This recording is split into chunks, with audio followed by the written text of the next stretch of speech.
Hi, ladies and gentlemen. Welcome back. Today we're going to take a look at direct variation. All right. Yeah, we'll get right to it. So direct variation is the statement y varies directly as x. Means that when x increases, y increases by the same factor. In other words, y and x always have the same ratio. So you can see it written as two different things. Typically, we write it as this. All right, y equals kx. All right. You could also take a look, and we can manipulate this equation to get y divided by x equals k. Now, k is your constant of variation. This is what's constantly changing. Okay, so we want, like, that's no matter what, that will change. That won't change.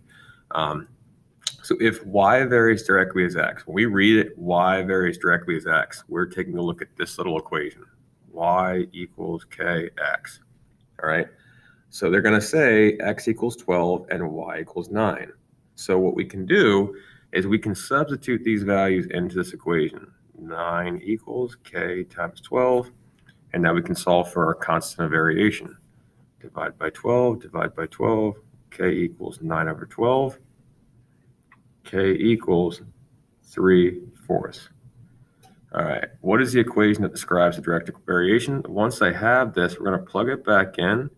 But we want to leave the y and the x there alone so that we can use it for further, if we want to figure out any other values. Like, for example, if I want to figure out what y is when x equals 24, now you can plug that in there, you can get your answer. Okay? So simple enough. Interestingly enough, just so you guys maybe can start to notice as we go forward, what's the y-intercept going to be for all of these direct variation ones? Well, hopefully you see there's nothing tacked on the end here. My y-intercept is always going to be 0. All right, so keep that in the back of your mind. Number 2, if y varies directly as x and the constant of variation is 5/3, what is y when x equals 9? So again, y equals kx. That is a terrible k. All right, so they're telling us this time that the k is 5/3. But now they're saying not x is 9. The question asks you, what is y? Okay, well, I've substituted everything I needed to figure out. 9 divided by 3 is 3. 3 times 5 is 15. Y equals 15. Good stuff. We answered our question. Okay. If y varies directly as x, y equals kx.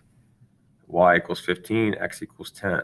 What is y when x equals 6? This one's going to take a little bit, little working out first, okay? So my y is 15. I don't know my k yet. My x is 10 for the first scenario. If I divide by 10, k equals 15 over 10. K equals 3/2. Okay? So y equals 3/2 x. But now it says, what is y when x equals 6? Y equals 3/2 times 6. 6 times 3 is 18, divided by 2 is 9. Okay, so notice that we had to first solve for our constant of variation, then we plugged it back in, right? And then we could figure out what we needed. All right, very good. On to the back. Okay, we're getting there. So y varies directly with x. Y equals kx. If the constant of variation is 1/2, so y equals 1/2 x. Graph the line which represents the variation and write an equation that describes it. Well, we've got this already. Okay, so we know, like we mentioned earlier, that our y-intercept must be 0. We're going to go through the origin. That's the one thing about direct variation. You're always going through the origin. Up 1/2. Okay, up 1/2. Up 1/2.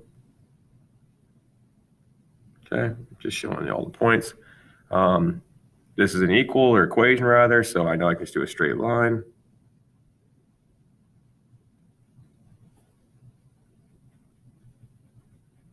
All right, there you go. And again, always goes through the origin. Very nice. Okay, quick talk about, just something to think about. Could the relationship between the following quantities be represented as a direct variation equation? The amount of time spent running at a steady pace and the number of miles ran. Sure, okay. Direct variation, you have to have a constant going on here. So if you're going at a steady pace, like let's say you're running at an 8-minute and 30-second mile, all right, which is what I did this morning for 4 miles. Go, Mr. Howard. But you know that after 4 miles, you're going to go, it's like that's going to be your time, right? It's going to be 17 minutes, 34 minutes total, right? Your age, certain number of years from now, okay? Again, it's a constant, right? Every time a year passes, you're going to grow up 1 year, right? That's fine. Your age and your height. Now, this one's a little bit different, right? Think about it. When you're younger, you're going to grow a little bit taller quicker, okay? But then it's going to even out. So that might not be a constant because it's not the constant there.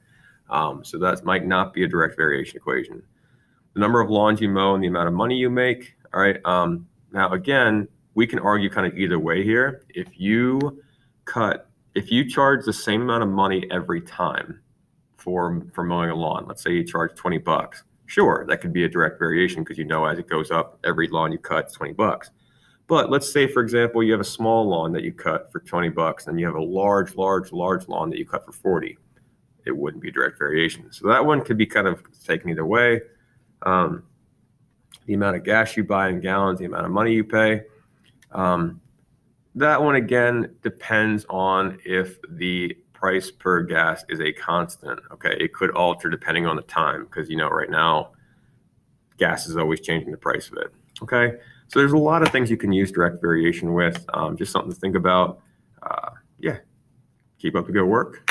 As always, good luck. We're all counting on you.